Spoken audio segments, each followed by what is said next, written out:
안녕하세요 소라님들. 문학의 소리를 듣고 전하는 문학라디오 문장의 소리입니다. 저는 문하영입니다. 827회는 지난 회에 이어 붉은말 낭독회로 진행됩니다. 계속해서 민구 시인, 이주란 소설가, 조대한 평론가 자리하고 계십니다. 앞선 시간에서는 그 세 분 게스트와 함께 2025년을 떠나보내는 마음과 붉은색과 관련된 작품 낭독하는 시간을 가졌는데요. 지금부터 새해를 여는 또 다른 문장을 만나보려고 합니다. 두 번째 키워드는 말을 주제로 한 문학작품입니다. 2026년은 그 말의 해인데요. 세 분께서는 무슨 띠신가요? 조대한 평론가님? 저는 소띠입니다. 소띠세요? 86년생인데 네. 음력으로 빠른이고 12월이어가지고 이제 저 지금까지 소띠입니다. 호랑이띠인 줄 알고 있었어요. 저도 어렸을 땐 제가 호랑이띠인 줄 알았거든요. 그러니까 빠른이신 분이 자기 띠를 모르고 성장해서 우리나라 빠른이 그 띠로 나누는 거잖아요. 그죠. 그죠. 그게 입춘이 기준이라고 하더라고요. 네. 그래서 그러다 보니까 그 전에 태어나서 소띠. 그래서 소처럼 이러고 계시죠. 아니 말이 너무 심한 거 아니에요?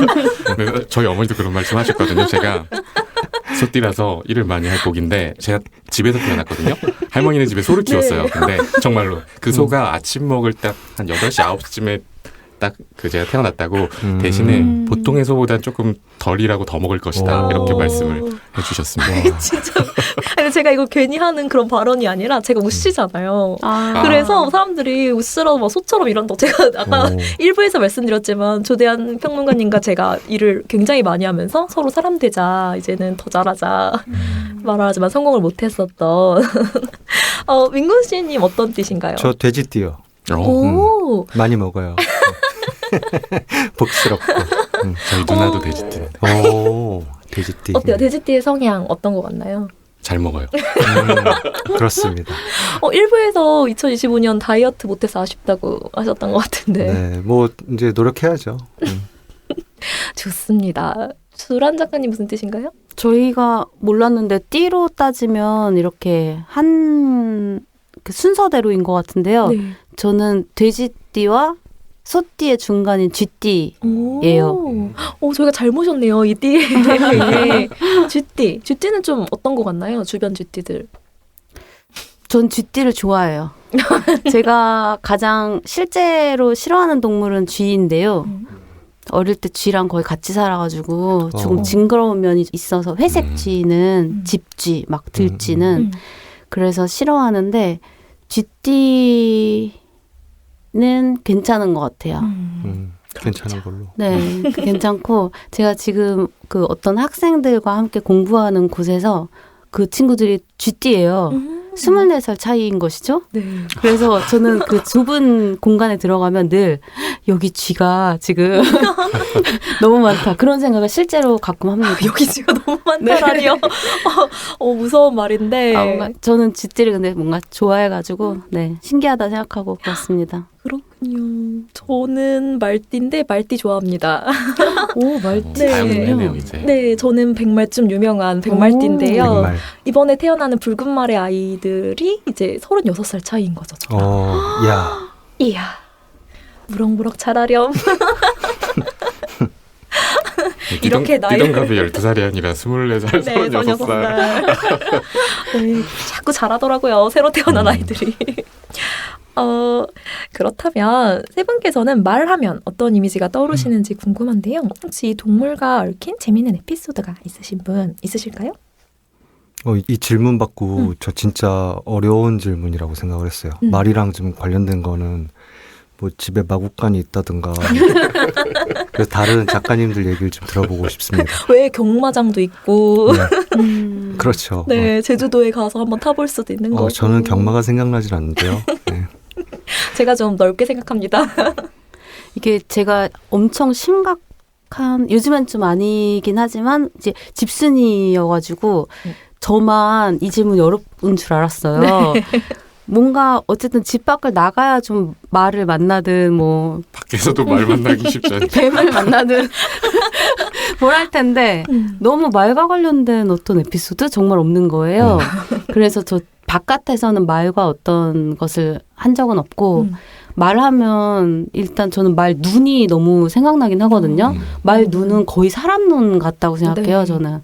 그래서 말 눈.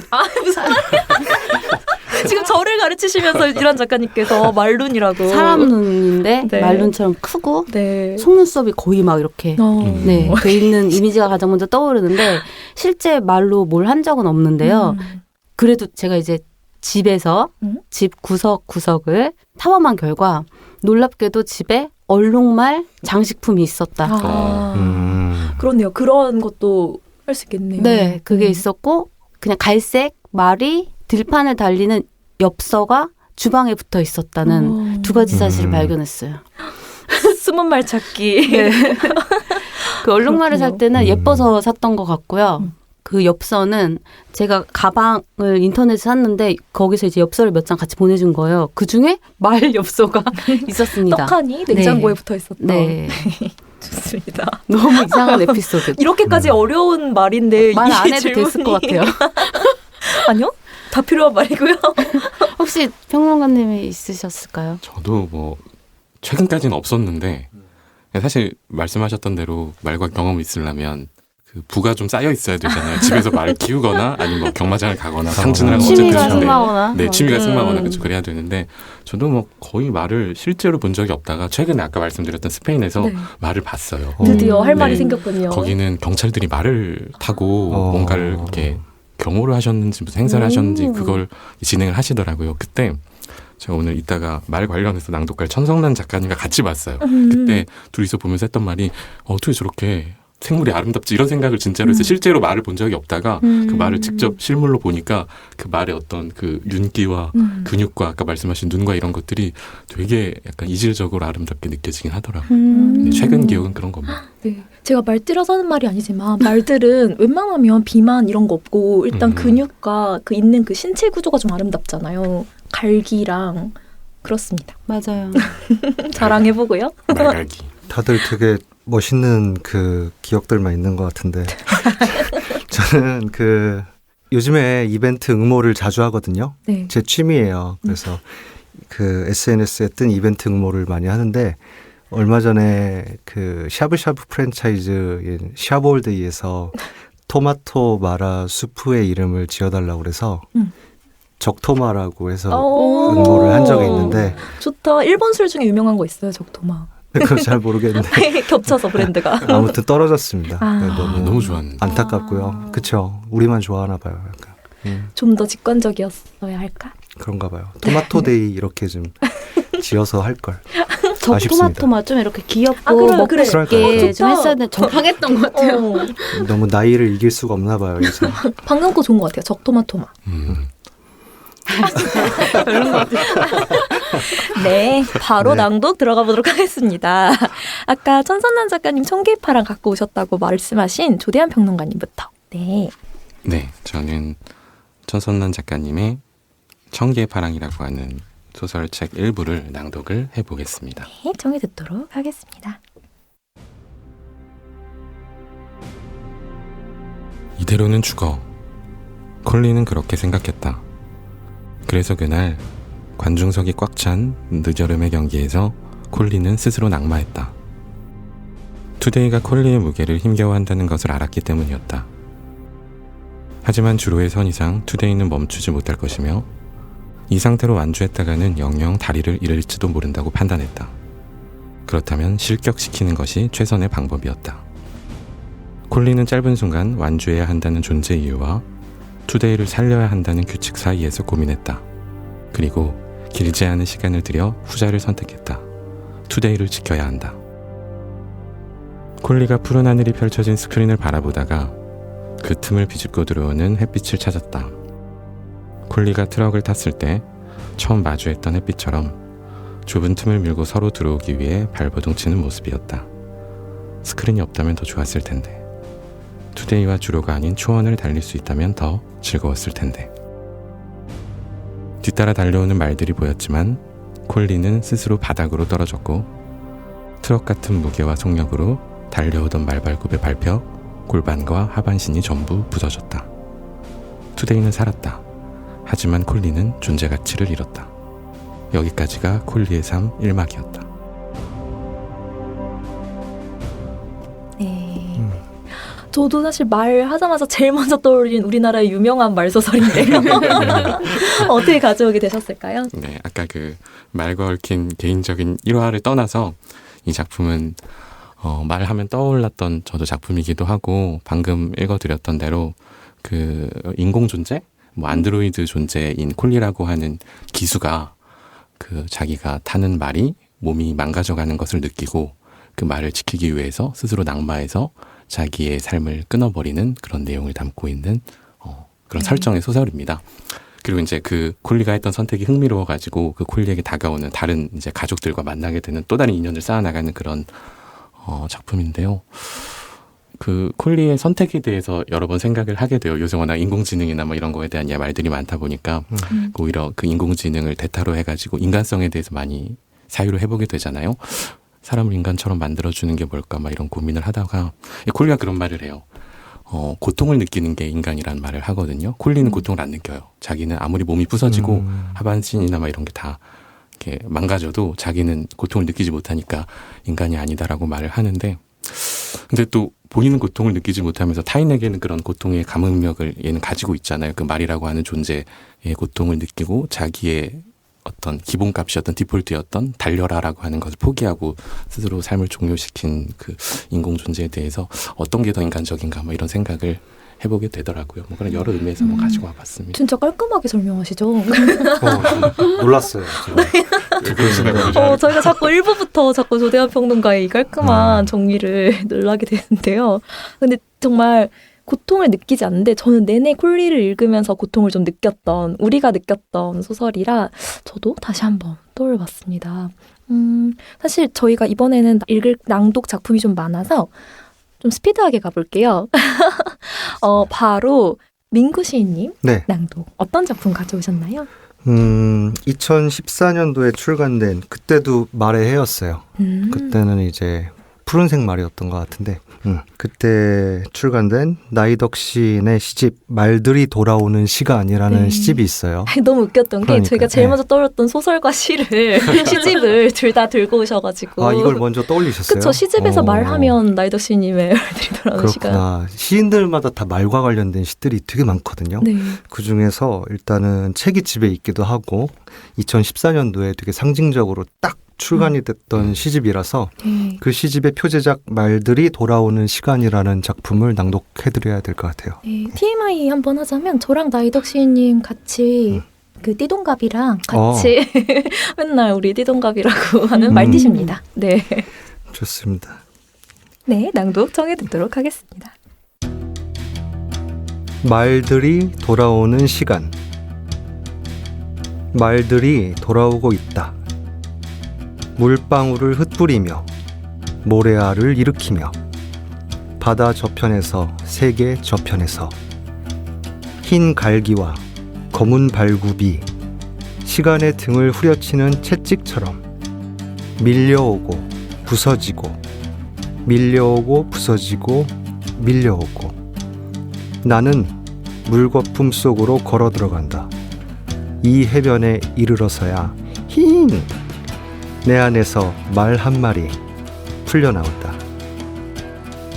말의 눈동자 나를 잠시 바라보더니 파도 속으로 사라진다. 가라. 가서 돌아오지 마라. 이 비좁은 몸으로는 지금은 말들이 돌아오는 시간. 수많은 말들이 돌아와 한 마리 말이 되어 사라지는 시간.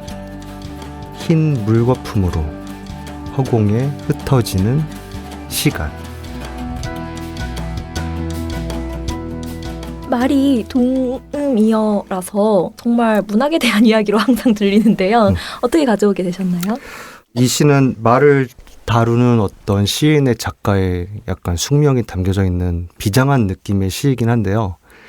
꼭 그래서 한번 읽어본 건 아니고 우리 방송을 듣고 있는 소라님들이 그런 거 있잖아요. 새해에 들어서 내가 듣고 싶어 하는 말들. 누군가 나한테 좀 해줬으면 하는 그런 말들이 다 있을 거예요. 그런 말들이 2026년에 비로소 좀 달려오길 바라는 마음에서 여기 보면 이제 나이덕 시인의 말들이 되게 힘차고 굉장히 좀 정열적인 느낌도 있고 성스럽고 약간 그런 느낌도 있는데 지금 힘차게 그런 말들이 달려와 줬으면 좋겠어서 가지고 왔습니다. 드디어 독담이 나왔어요. 저희가 새해 방송인데 아직 독담을 한 번 안 드렸는데 역시 가장 선배셔서 그렇죠. 아니다. 주란 작가님이 더 선배시죠? 짚고 넘어가고 싶습니다. 두 분 언제 등단하셨나요? 저는 2009년에 아이고 선배님. 네. 그러시구나. 아니 저는 이게 말들이 온다가 아니라 돌아온다라 너무너무 좋아하거든요. 그쵸. 그게 나는 몰랐는데 이제 얘가 원래 이 안에 있는 거예요. 돌아와서 맞아요. 탁 드러나는 그것이라 선점하셔가지고 부럽다. 여러 마리가 왔다가 한 마리가 나가고 다시 흩어지는 그런 부분이 더 너무 좋은 것 같아요. 네, 우리 모두 아주 나이덕 시인이네. 너무 좋아. 근데 그 히히히의 저는 음성 그 어의 연기가 그냥 읽으면 재미가 없습니다. 히히히히히 이렇게 읽으면 좀 재미가 없어가지고 놀랐어요. 진짜로 좀 정열적으로 히 이렇게 다가오길 바라는 마음에서 저 좀 반성했어요. 내가 네. 지금까지 열심히 살아왔나. 역시 시인의 낭도 남다르고요. 주란 작가님 어떤 작품 가져오셨을까요? 네. 저는 디러스의 타키니아의 작은 말들이라는 소설책 가지고 왔고요. 네.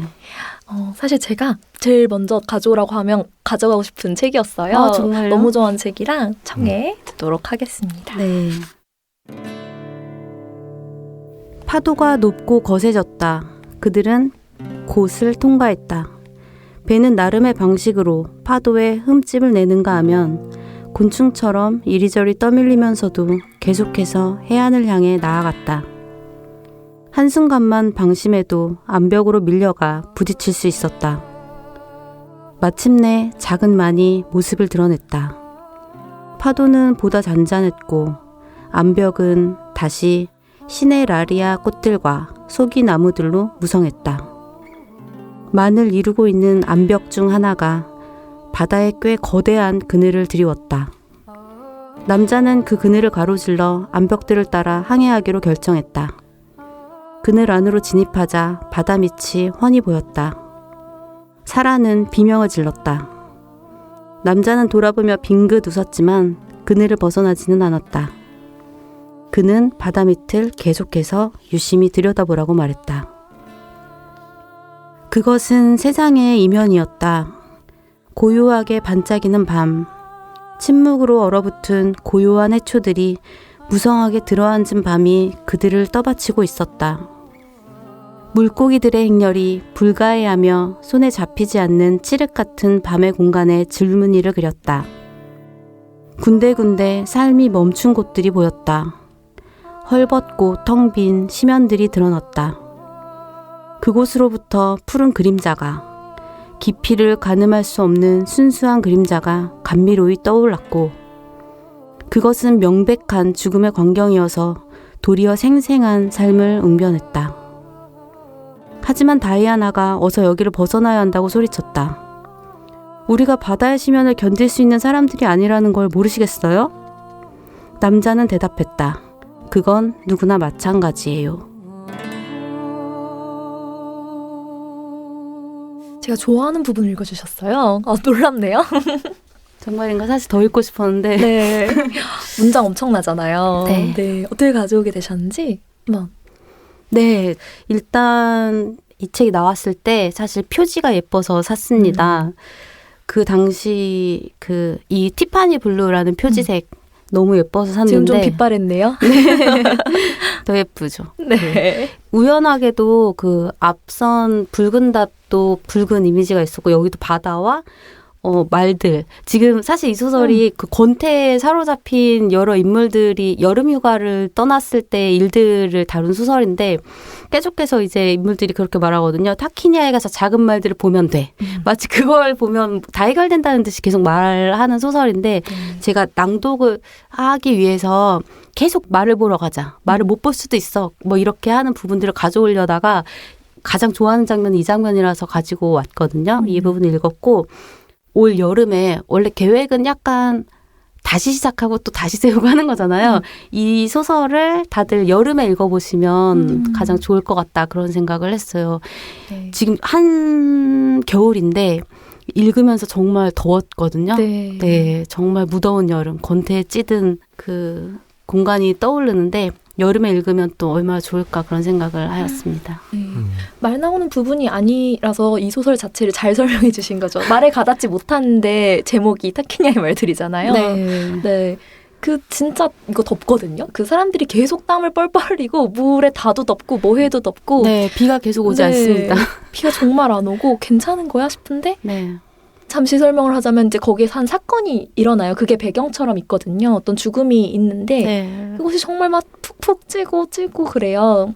모두 읽어보셨으면 하는 작품을 가져오셔서 네. 네. 그 사건과 또 다른 사건은 혹시 스포가 될까 말하기 어렵지만 어쨌든 네. 그 대사가 가득한 소설이기 때문에 듀라스답게 명대사도 정말 많거든요. 몇 개만 읽어봐야 네네, 될까요? 그럼요. 그러니까 대사긴 한데 제가 문장으로 그냥 고쳐서 읽어보자면 어떤 사랑도 사랑을 대신할 수 없다. 무슨 말이야 이게? 근데 뭔 말인지 알겠죠? 어떤 사랑도 사랑을 대신할 수 없다. 네. 삶이 아름다움과 구질구질함, 권태를 끌어안듯 사랑도 거기서 벗어날 수 없다. 그 제가 요즘에 사랑에 좀 집착을 하고 있다고 했잖아요. 네. 정말 거기까지가 사랑이라고 생각이 들어요. 삶도 그렇고. 그 전에까지 생각하면 그건 그냥 어떤 달콤함일 뿐인 것이죠. 그래서 좀 그런 생각이 들고 누구나 자기가 원하는 대로 고통을 당할 권리가 있다. 심지어 원하는 대로. 너무 고통을 원하는 적 있지 않나요? 죄송합니다. 위험한 발언이시긴 한데. 죄송합니다. 네. 지극히 선한 사람도 누구나 악의는 있다. 이런 식으로 너무 많아요. 그 대사 사이사이에 막 너무 많아가지고 어떤 경험이 인간에게 부족할 때 가장 치명적인 것이 되는지는 우리도 다 모른다. 막 이런 류의 문장들이 좋은 게 너무 많아서요. 네. 네, 여름에 읽어보시면 좋을 것 같습니다. 아니 근데 정말 말씀처럼 좋은 문장이 너무 많아서 이걸 낭독을 항상 듣고 싶었는데 약간 덕담처럼 가지고 와주셔서 제가 다이아나처럼 사실 소리 지르고 싶었는데 그래도 조금 질러봤습니다. 네. 그러니까 시인님이 너무 부담을 주셔가지고 이걸 이길 순 없잖아요. 그죠? 네, 저희가 아직 그 정도는 안 되거든요. 저희가 방금 말에 관련된 낭독을 해서 여쭤보고 싶은 게 동물인 말은 달리는 존재이고 사람의 말은 건네는 영역일 텐데요. 세 분께서는 새해 어떤 방향으로 달려가고자 하시는지 또 어떤 말을 건네기 위해 노력할 것인지 들어보고 싶습니다. 조대한 평론가님? 글쎄요, 그 말을 건네려면 어쨌든 사람을 좀 만나야 되는데 저는 대부분 뭐 강의를 하거나 이렇게 뭐 행사가 있거나 아니면 뭐 친한 사람들과 가끔 회포를 풀 때를 빼면 거의 혼자 있어요. 방구석에 들어박혀서 거의 뭘 읽거나 쓰거나 하고 있어가지고 아마 말보다는 저는 이제 활자의 말로 그러니까 그런 언어들로 계속 만나게 될 것 같고 그 독자분들을 뭐 비평의 독자는 한 줌이긴 하지만 그래도 최대한 더 정돈되고 더 정확한 말들을 하기 위해서 그런 언어를 건네기 위해서 아마 노력하지 않을까 싶습니다. 네, 활자로 된 말 기대해 주시고요. 한줌 독자님들 듣고 계시죠? 네, 민구 씨님. 저는 말의 해지만 뛰어가지 않고 걸어가려고요. 오. 일단 제가 족저근막염도 좀 있고 뛰면 아프니까 네, 걷다 보면 이렇게 천천히 걷다 보면은 옆에 있는 사람들과 인사도 좀 할 수 있고 2026년에는 천천히 걸어가면서 앞으로 어떻게 살아야 될까 스스로 좀 고민도 많이 해보는 한 해가 됐으면 좋겠습니다. 네. 네. 잊히지 않는 말씀이시고요. 네, 혹시 그 족저근막염 있으신 바리스타 좀 괜찮을까요? 아 괜찮아요. 그거 서서 하는 거지 뛰면서 하는 건 아니니까. 네. 최론 작가님 어떠세요? 네, 요즘에 또 제가 진정성에 집착을 약간 하고 있거든요. 사람 고통 진정성. 어쩌시려고. 네. 제가 작년에 정말 많은 일을 겪고 이렇게 잠깐 된 것 같은데요. 말도 좀 진정성 있게 하고 싶어요. 글도 진정성 있게 하고 싶고 그 전에 하던 것보다 뭔가 조금 더 뭐랄까 공을 들이고 싶은 마음이 좀 있어요. 그냥 이렇게 원래 나인 채로 이렇게 할 수도 있지만 그거보다 조금 더 공들여서 말하고 공들여서 쓰는 방향으로 가고 싶다는 생각을 했습니다. 네, 너무나 응원합니다. 그렇다면 바로 두 번째 키워드로 넘어가 보도록 하겠습니다. 두 번째 키워드는 새해 소망입니다. 세 분께 먼저 여쭤보고 싶은데 새해 소망하면 보통 어떤 결심을 이야기하는데요. 올해 이것은 절대 하지 않겠다. 약간 짤막하게 전해주시면 좋을 것 같아요. 절대 하지 않겠다. 주란 작가님? 저 진짜 짧은데요. 제가 그러니까 2025년에 결심한 거 절대 하지 않겠다라고 한 건 새벽 3시 이후까지 놀지 않겠다. 거짓말. 체력이 너무 좋다. 네? 새벽 3시 이후까지 놀아요? 대단한데? 민구 작가님 왜 그러세요? 제가 다 아는데. 저는 예전에는 그렇게 놀았는데 네. 밤새서 놀고 술도 먹고 그랬는데 지금은 12시 전후로 자는 것 같습니다. 네. 개화천선하셨군요. 힘들어요. 좀. 저도 힘듭니다. 저도 힘들고 주란 작가님 진짠가요? 저한테 왜 말도 없이 그런 다짐을 하셨어요? 그러게요. 아니 제가 얼마 전에 미국에 갔는데 연락이 이제 같이 계시던 분들과 이렇게 와서 제가 전화를 그냥 반가워서 영상 통화를 걸었는데 끊고 나니까 새벽 3시인 거예요, 한국. 뭐 하는 사람들이지? 그때 실수했네요. 그때 새벽 3시 10분쯤 됐던 것 같아요. 죄송합니다. 그렇게 한번 진탕하고 이제 이번 연도부터는 이제 좀 자제를 하고 싶습니다. 네. 가끔이긴 하지만 왠지 3시가 넘어가면 그렇게 좋은 것 같진 않았어요. 네. 건강해. 네, 주란 작가님의 그런 결심 응원하고요. 조대한 작가님 절대 안 하겠다. 사실 가장 하면 안 되는 건 아까도 잠깐 말했지만 마감을 늦는 것인데 아이고. 근데 이거를 아예 안 늦는 거는 사실상 불가능할 것 같고 그래서 절대 하지 않겠다로 간다면 당연히 극단에 있는 펑크는 하면 안 된다 인 것 같고 최대한 늦지 않게 해야겠다. 그런 두 손 모았잖아요. 왜 자꾸 힘든 얘기하세요? 저 다시 하면 안 될까요? 안 됩니다. 네, 너무나 중요한 문제고요. 절대 안 하겠다, 민구 시인님. 근데 마감은 다 늦지 않나요? 위험한 발언. 네, 저희와 상관없는 문장의 소리와 상관없는 민구 시인의 의견입니다. 2026년에는 자책을 하지 않겠다. 그러니까 새해 계획을 세워놓고 그게 마치 정해진 수순처럼 잘 안 되더라고요.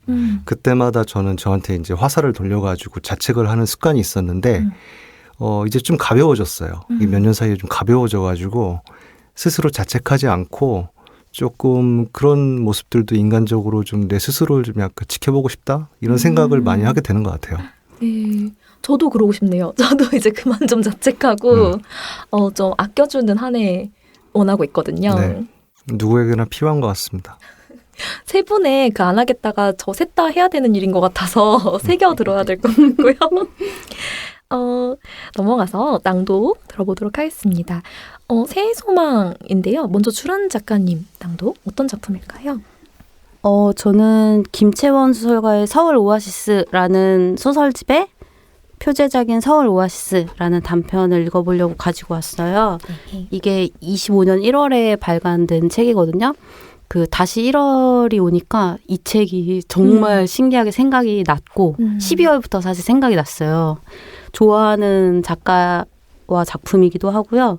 이 표지도 정말 너무 예쁘고 너무 1월 같고 너무 이 소설들과 잘 어울리고 그리고 저는 아주 자주 삶이 이상하다는 생각을 해요. 그러니까 모든 게 이상하다. 삶도 이상하고 사람들이 막 지금 이렇게 막 사회를 이루고 녹음을 하고 막 이러고 있는 것도 너무 이상하고요. 다 이상할 때가 있는 거예요.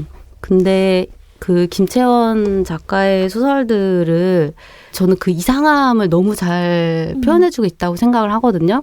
어떨 때는 뭐 기쁨도 슬픔도 다른 것도 아니고 그렇다고 아무렇지 않은 것도 아니고 뭔가 이상한 이상하다, 이상해 라는 지점들을 너무 잘 표현해주고 있고 제가 살면서 아마 가장 많이 느낀 감정이 이상하다일 것 같아요. 가장 익숙하기도 하고.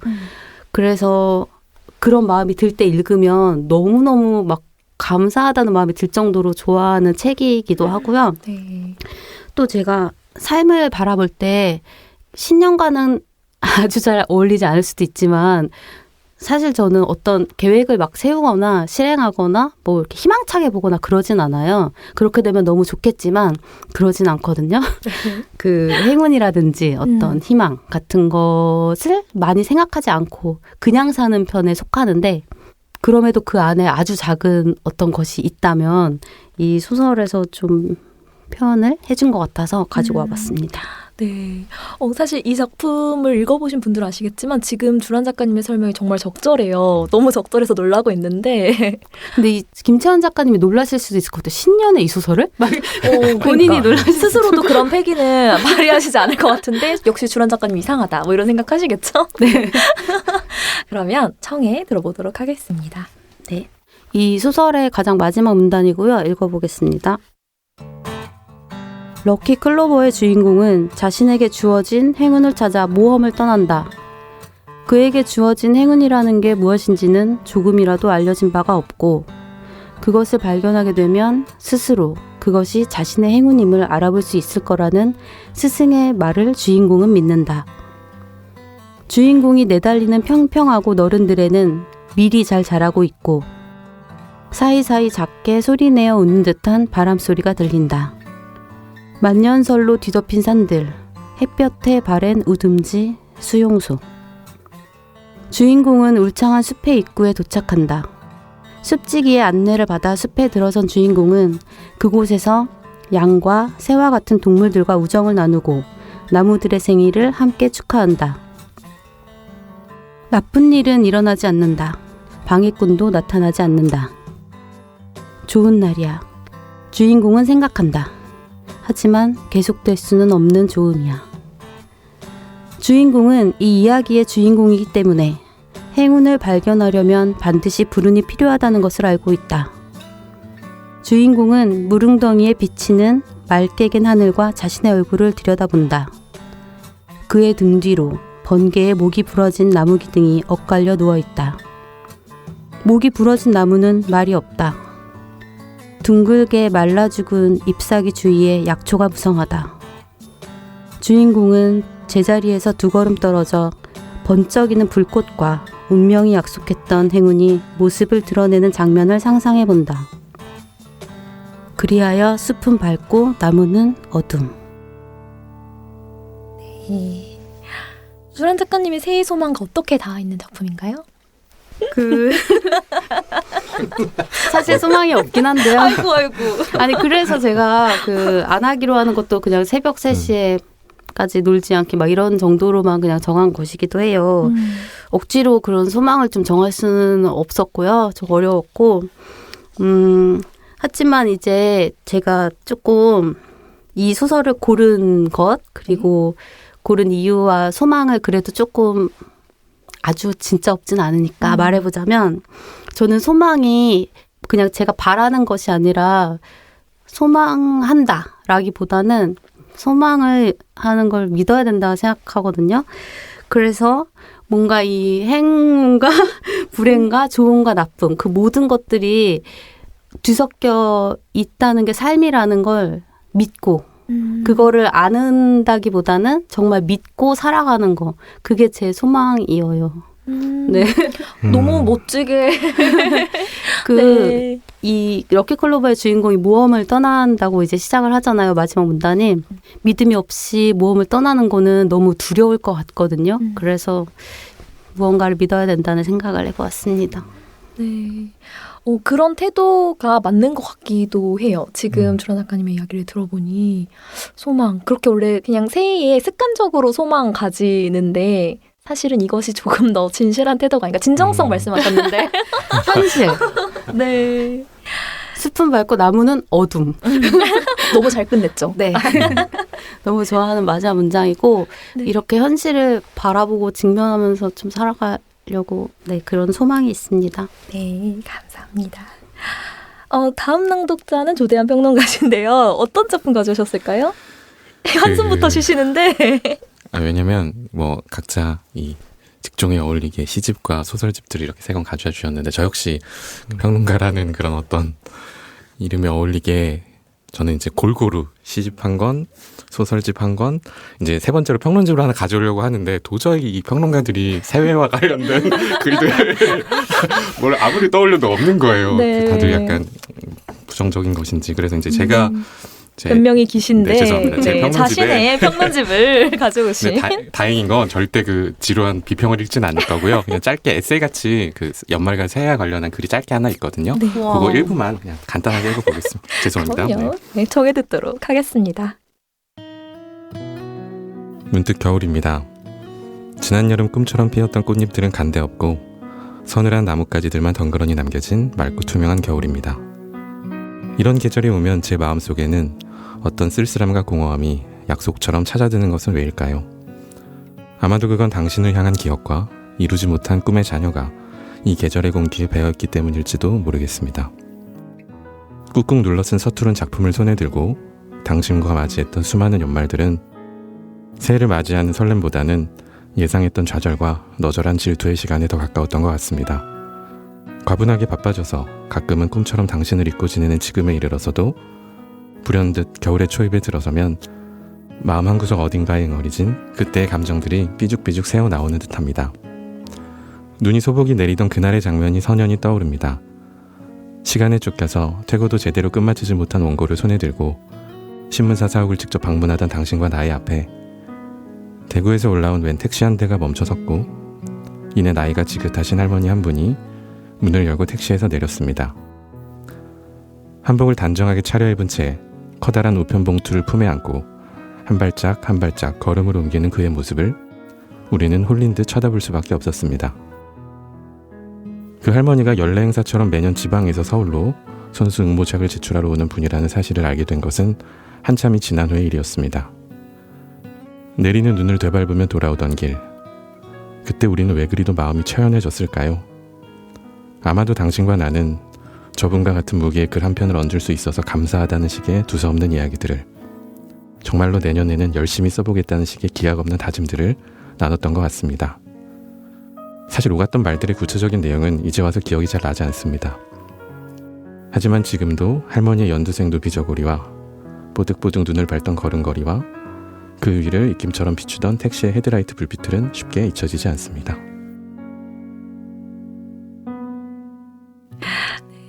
자기의 작품이라고 제목도 말을 안 해주셔서요. 세계의 되풀이 그리움 두 발이라는 한 꼭지를 읽어주셨습니다. 이거 자기 건 되게 부끄러운데. 진짜 너무 부끄러워 미쳐요. 최대한 빠르게 읽으려고 했는데. 네. 저 질문 있어요. 저거 읽었거든요. 그래서 대한 작가님 이렇게 사랑 박제하셔도 되나? 뭐 이러면 걱정하게 읽었는데 좀 해명. 사실 이건 네. 이제 반쯤은 허구와 네. 반쯤은 약간의 경험과 이런 것들이 섞여 있어가지고. 전 사실 내심 걱정한 게 대한 작가님 돌이킬 수 없는 실수를 하시는 게 아닐까? 이런 박제. 반쯤은 상상과 이런 것들이 결합돼서 쓴 거라 네. 그런 것은 없고 이제 다른 걸 다 떠나가지고 이제 그 연말 되면 떠오르는 감정들이 그리고 새해를 맞이하는 감정들이 저한테는 이런 좀 오히려 쓸쓸함에 좀 더 가까웠던 것 같아요. 그 어른분들 중에서도 그런 분들 계시던데 나이가 들어서도 그 수능 때만 되면 괜히 뭔가 공허해지고 두려워지고 쓸쓸해지고 이런 마음들이 생겨난다 하더라고요.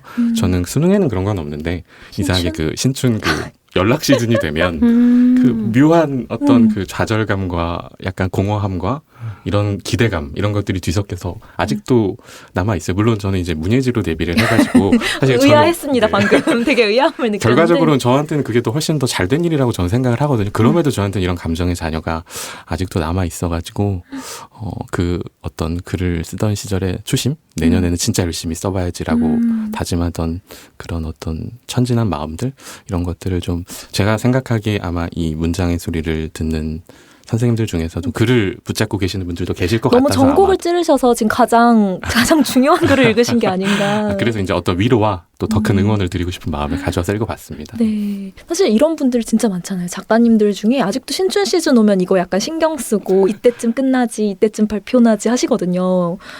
제 옆에 앉아 계신 분이 그런 분이신지 몰랐는데 맞습니다. 근데 자기가 엄청 뭔가 불태우고 뭔가를 향해 달려가고 힘들고 그때 좀 강렬했던 그때 시즌이 돌아오는 거니까 그럴 수 있을 것 같고요.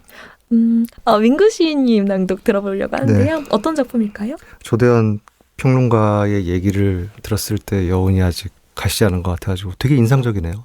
저는 이거 조마조마하면서 읽었다니까요. 조대한 평론가님. 저는 이게 약간 왜냐면 허구로 썼기 때문에. 아니 평론을 읽는데 허구가 나올 줄 누가 알았겠어요. 그렇구나. 이게 사실 시거나 소설이었으면 걱정 안 하셨을 텐데 약간 네. 평론가의 글이라서 왜냐면 그러셨나 몇몇 보다. 설레가 있어요. 어떤 뭐 그때 연인이나 그때 누군가를 그쵸, 이렇게 그쵸, 박제했던 몇몇 설레가 있어서 그게 이제 계속 이어지면 되지만 안 이어졌던 경우들이 좀 있어요. 문학계에. 근데 사실 확실히 너무 빨리 읽으셔가지고 죄송해요. 저 글로 정말 다시 읽어야 될 것 같습니다. 읽고 싶어요. 네. 아니, 사실 거기 이제 신문사 사업도 저 혼자 갔던 거고요. 걱정하지 않으셔도 괜찮습니다. 네. 네. 제가 가지고 온 거 소개할까요? 네. 작년 말에 그 출간된 시집이고요. 너무 좋아하는 시인의 좋아하는 시집입니다. 일요일의 예술가라는 황유원 시인의 시집인데 재밌어요. 일단 시집 안에 뭐 아주 인상적인 작품이 한두 편 들어있으면 뭐 성공했다 뭐 그런 이야기들을 하시는데 빽빽하게 좀 채워져 있고 한 편 한 편 어디를 읽어도 내가 되게 낯선 곳에 가 있는 것 같은 기분이 들게끔 하고 가독성도 되게 좋고 여러모로 같은 시인으로서 내가 좀 많이 배우고 싶다 하는 것들 그런 부분들을 좀 많이 담고 있는 제가 되게 좋아하는 러블리한 시집이에요. 그 시집에서 12월이라는 제목의 작품을 낭독해드리겠습니다. 네, 정해 듣도록 하겠습니다. 12월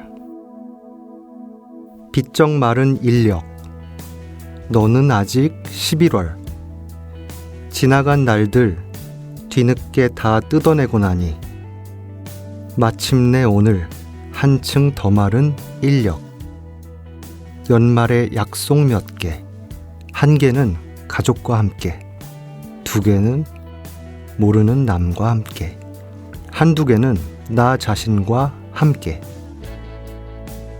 그렇게 일하고 놀고 먹고 마시고 떠들다 보면 좀 더 말라있을 인력 더는 말을 여력도 없을 때 12월은 사라지고 인력은 1년짜리 생을 마감하리 유해도 남기지 않은 채 아니 단 한 장의 유해만을 남긴 채 인력의 유해는 늘 마지막 한 장 읽으면 읽을수록 사라지는 이상한 아니 그래서 가장 현장감 있는 바깥 삶을 그대로 빼다 박은 책 마지막 페이지는 이미 정해져 있음을 매년 시각적으로 물리적으로 가장 완벽하게 체감시켜주는 인력이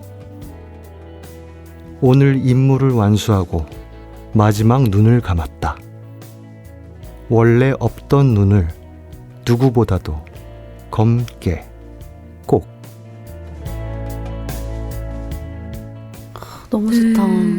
진짜 다들 왜 이렇게 잘 갖고 오셨어요? 저 그 시집 안 읽어봤는데. 네. 네. 아직 이렇게 너무 다들. 그렇죠. 사고 싶죠? 근데 너무 예뻐요. 그 푸른 그 바탕에 검은색 그 직사각형이 있는데. 네. 어떻게 가져오시게 됐는지. 일단 그 난다 출판사에서 거의 론칭한 지 얼마 안 된 시인선이라서 신선해서 이렇게 사봤는데 좋아하는 작가이기도 하고 소망이라고 하는 건 말 그대로 바라는 것이잖아요. 근데 누구나 그 바라는 것이 있지만 사실 정해진 수순처럼 잘 되지가 않죠. 그래서 마치 인력을 한 장 한 장 이렇게 넘기듯이 한 걸음 한 걸음씩 가다 보면은 어느새 좀 소망에 좀 가까워져 있지 않을까. 거기에서 조금 더 좀 가까워져 있지 않더라도 내가 한 걸음 한 걸음 뭔가 인력을 넘기듯이 걸어오다 보면은 그것만으로도 조금 가치가 있지 않을까. 이런 생각을 하면서 가지고 온 거고요. 기본적으로 황유한 시인의 시는 되게 재밌습니다. 예, 시를 조금 처음 접하시는 분들도 가볍게 이렇게 읽으면서 생각해 볼 수 있는 것들이 많고 가볍게 읽었는데 마지막에 가서 퉁치는 그런 부분들이 있어요. 그래서 오히려 소개해드리고 싶은 시가 12월 말고도 되게 많았던 시집이 아닌가. 네, 민구씨님의 소망하고도 좀 다 있을까요? 제 소망은 저는 생각보다 되게 단순해가지고 별로 이렇게 소망 같은 게 좀 없습니다. 그냥 건강하자. 살면서 좀 건강하고 작년에 여행을 좀 많이 다녔는데 더 많이 가보고 싶어요. 사실 기회가 되면은 사람들이 많이 이렇게 유명하다, 이렇게 좀 이런 데 꼭 가봐야 된다 하는 데 말고 여행하면서 그냥 누가 소개해주지 않아도 내가 무심코 들어갔던 곳에서 먹은 라멘 뭐 그런 것들이 기억이 나는 것처럼 다니면 다닐수록 오히려 내가 보고 있는 것들보다 내가 평생 열심히 다녀도 보지 못할 곳들이 더 그리워진다라고 해야 되나? 그래서 좀 저의 소망이 하나 있다면은 가능한 한 족저근막염이 조금 나아진다면 참 좋아. 여러 군데 열심히 걸어서 다녔으면 좋겠다. 그러면 다녔던 곳 중에서 네. 가장 기억에 남는 혹은 좋았던 곳 한 군데만 좀 추천을 한 해주시면. 군데 너무 어려운데요. 일단 온천을 제가 처음 가봤는데 네네. 그 히타라고 진격의 거인 그 작가님 그 고향 있는데 아직까지 사람들이 그렇게 많지 않은 것 같아요. 그 히타에 가시면은 일단 술이 맛있습니다. 그리고 이 작가가 굉장히 좀 저렴한데도 운치 있는 곳이 많고 온천을 좋아하시는 분들이라면은 되게 아직까지도 되게 저렴하고 굉장히 물이 이렇게 부들부들하니 좋아요. 그래서 한 번씩 들어가 보시면은 자기 안에 응어리진 것들 좀 이렇게 녹이면서 다녀올 수 있다. 소도시가 정말 재밌었던 것 같습니다. 네, 일본 소도시 정말 좋죠. 진짜 좋죠. 물가 말씀하셨는데 음식도 맛있고 네. 좋고. 지금 엄청 진정성 있으셨던 것 같아요. 또 나왔다 진정성. 꼭 가보고 싶어졌습니다 정말. 추천해드리고 싶은 곳은 많지만 또 기회가 된다면 말씀을 드리고 싶네요. 네. 네. 이렇게 낭독 다 들어봤는데 사실 새해 소망 키워드에선 저도 한 편 낭독 작품을 가지고 왔습니다. 네, 박수 감사드리고요. 저는 데니 샤피로 마티의 계속 쓰기 나의 단어로라는 누가 봐도 어떤 소망인지 알겠죠. 네. 이 작품을 가져왔는데요.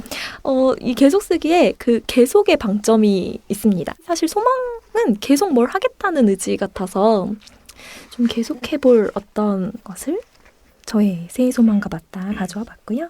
읽어보겠습니다. 디딤돌. 어떤 작가에게 디딤돌은 인물이다. 어떤 작가에게는 장소다. 누군가에게는 플롯이거나 대화 한 토막이다. 우리를 이야기 안으로 들어서게 하는 건 무엇인가? 시작해도 좋을 때는 언제인가? 산을 오를 때는 어딘가에 의지해야 한다. 바위 틈에 발을 넣고 몸을 지탱한다. 길이 어둠 속에 있는 기분이 든다. 길잡이로 삼을 만한 것이 없어도 우리는 시작해야 한다. 한 단어를 쓰고 다음 단어를 쓰고 서투르게나마 몇 페이지를 쓰고 그래서 더 이상 하찮은 덩어리가 아니라 소설이나 회고록, 이야기의 시작이라고 부를 만한 엉성한 페이지 몇 장에 불과하지 않은 걸 쓰려면 추츠파가 필요하다. 추츠파는 이디시어로 설명하기 힘든 방식으로 섞인 용기와 자만심을 뜻한다. 책 한 권을 쓰고 다음 책에 들어가기 전까지 나는 앞으로 어떤 이야기도 할 수 없을 것만 같다. 마지막 책은 나를 녹초가 되게 했지. 모든 걸. 내가 이해하고 느끼고 알고 기억하는 모든 걸 앗아갔어. 그리고 아무것도 남지 않았어. 낮은 단계의 우울감이 파고든다. 새싹은 자신의 선물을 숨긴다. 나는 오랜 시간을 보내고 나서야 이런 기분, 완전히 텅 비어버렸다는 기분을 응당 느낄 수밖에 없다는 걸 알게 되었다. 이런 기분이 들면 전부 소진했다는 의미다. 그러니 다시 시작해야 한다. 나는 기다린다. 침착함을 유지하려고 노력한다. 콜레트가 자신에게 가장 본질적인 예술이란 글쓰기가 아니라 기다리고 감추고 부스러기를 모으고 다시 붙이고 다시 금박을 입히고 가장 나쁜 것을 그렇게 나쁘지 않은 것으로 바꾸는 법을 배우는 저 시시함과 인생의 맛을 잃는 동시에 회복하는 법을 배우는 내면의 업무라고 썼던 걸 기억한다. 콜레트의 이 말은 다른 작가들이 했던 비슷한 말들과 더불어 20년 넘게 내 공책들을 옮겨 다녔다. 나는 이 지혜의 말을 기억하고 있어야 한다. 잊어버리기 십상이지만. 몇 년 전 나는 하염없이 기다리는 와중에 초조해졌고 낙심은 커져만 갔다. 이번에는 다르다는 생각이 확고해졌다. 정말 아무것도 없었다. 우물물이 다시 차오르지 않을 것 같았다. 이런 생각을 하다 보면 의대에 갈까 고민하다가 곧바로 내가 나이가 너무 많고 아들의 6학년 산수 문제도 도와주지 못한다는 결론에 도달하곤 한다. 새로운 아이디어가 희미하게 어른거렸지만 내 안에 살아있는 것처럼 느껴지지 않았다. 어떤 번뜩임도 어슴푸레한 빛도 보이지 않았다. 그때 떠올랐던 아이디어는 어머니와 소원해진 딸의 이야기였다. 딸의 어머니는 딸이 자랐던 조그만 시골 동네의 집에서 살고 있었다. 이제 어머니는 죽어가고 있었고 딸은 어린 시절의 장소를 다시 찾아야 했다. 틀림없이 어디서 본 이야기였다. 우리가 읽어온 책들의 주제에 대한 변주. 내게는 그 딸이 명확하게 떠오르지 않았다. 그 동네는 추상적이었고 작은 동네를 소설의 무대로 삼을 수도 없을 것 같았다. 직전에 그런 소설을 썼던 것이다. 또 소원해진 관계란 본질적으로 어떤 것인지 잘 알지 못했다. 이런 식으로 몇 달 동안 아무것도 하지 않았다. 그러던 어느 날 남편과 차를 타고 뉴욕시에 갔다. 우리는 집에서 차로 2시간쯤 걸리는 그곳을 종종 찾았다. 마이클이 운전했고 나는 창밖으로 흐릿하게 지나가는 친숙한 풍경을 바라보고 있었는데 갑자기 소설 전체가 내 안으로 들이닥쳤다.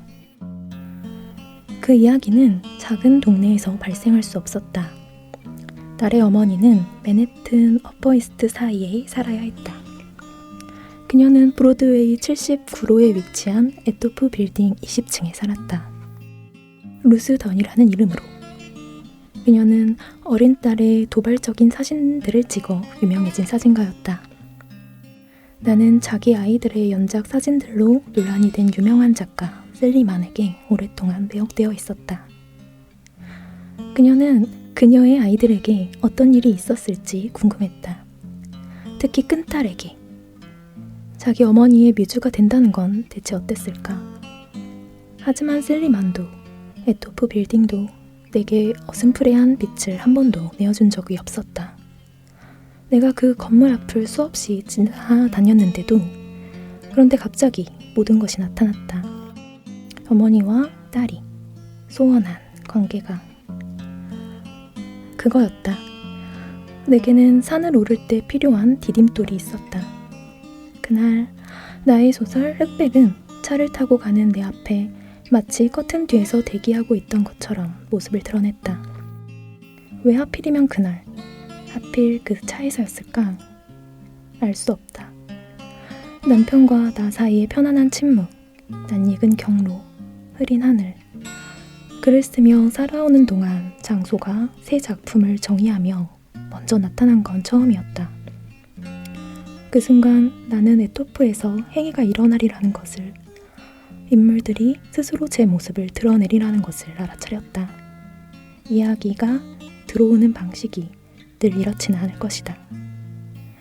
법칙도 없고 억지로 해낼 수도 없지만 당신은 날마다 자리에 앉아 기다림의 기술을 실천할 수 있다.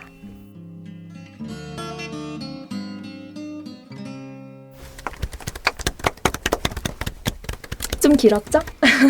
좋았습니다. 네. 한 번 하셨지만 3번 한 것 같은 어떤 밀도와. 네. 계속 쓰기이고요. 사실 이거 이제 글쓰기도 좀 이렇게 계속 하고 싶지만 뭔가 지쳤는데 뭔가 다음에 또 계속 하겠다는 어떤 게 소망인 것 같은 거예요. 소망은. 그래서 이걸 가져와 봤고요. 한유주 작가님의 번역이요. 너무 좋아요, 이 책. 그리고 한유주 작가님이 이걸 번역하신 다음에 계속 읽기도 내셨어요. 그 2책을 모두 추천하며 이렇게 낭독 작품을 가져와 봤습니다. 저 계속 읽기 샀어요. 훌륭하죠? 그게 같이 나온 거군요. 네, 이게 먼저 번역되고 그 다음에 나왔습니다. 그렇구나. 계속 쓰고 계속 읽고 엄청나죠? 네. 근데 저 나의 단어로라는 표현이 너무 좋은 것 같아요. 사실 이거 좀 책 엄청나긴 한 게 처음부터 끝까지 글 쓰겠다는 의지로 가득해요. 좀 너무 지독한 책이에요. 좀 문제가 있어요. 이렇게 살면 안 돼. 아까 바스라진 것들 이렇게 금박을 씌워서 이렇게 만드는 네. 부분이 너무 오랫동안 뇌리에 남네요. 아, 이분 좀 너무 심하셔서 사실 이렇게까지 하면 안 되고요. 재밌을 것 같아요. 네, 이렇게 세 분 모시고 다양한 작품 낭독하는 시간 가졌는데요. 더불어 새해 인사 하나 남겨주시고 떠나시면 좋을 것 같습니다. 네, 제가 먼저 해볼게요. 네. 저는 좀 미래를 길게 보진 않는데요. 멀리 보진 않는데 그래도 1, 2월 달에는 작년에 못했던 거 일단 조금 더 해보시고 3월을 네, 시작하시길 바라겠습니다. 네. 네, 건강하세요. 감사합니다. 데니시 샤피로의 계속 쓰기를 읽어주셨는데 지치잖아요. 지쳤다는 건 계속 쓰겠다, 다시 시작해 보겠다는 그런 의지이기도 하니까 아마 그 방송을 듣고 계신 분들 중에는 쓰시는 분들이 그래도 되게 많을 것 같아요. 많이 지치고 많이 다시 쓰셨으면 좋겠고 오늘 그냥 재밌었습니다. 동료 작가님들 만나서 너무 반가웠고 이렇게라도 소라님들 뵙고 그러니까 너무 즐거웠습니다. 새해 복 많이 받으세요. 네, 저도 오늘 너무 즐거웠고요. 원래 좋아하던 책도 낭독을 통해서 다시금 더 좋아하게 되는 그런 시간이었던 것 같고요. 이렇게 문장의 소리 듣는 청취자분들께서도 오늘 소개해드린 책, 좋은 책 많이 읽으시고 문장의 소리도 더 많이 사랑해 주시고. 아유, 이 말이 왜 안 나오나 했네요. 이렇게까지 우리가 해봤는데 아직도 아무도. 다행이다 그래도. 네. 저도 더 열심히 읽고 쓰겠습니다. 새해 복 많이 받으십시오. 네, 세 분 특별한 시간 함께해 주셔서 감사합니다. 감사합니다. 감사합니다. 문장의 소리는 소라님들과 함께 세 분의 2026년을 응원하겠습니다. 저는 다음 주 827회로 인사드리겠습니다. 곳곳에 가닿을 문학의 소리를 상상하며 마칩니다. 저는 오다영이었습니다. 나무 향기가 좋아서 오늘도 연필을 들어서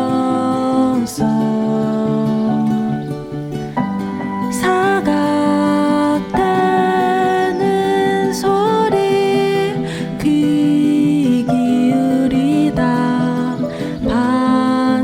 반가운 소식에 고개 들면 문학 라디오 문장의 소리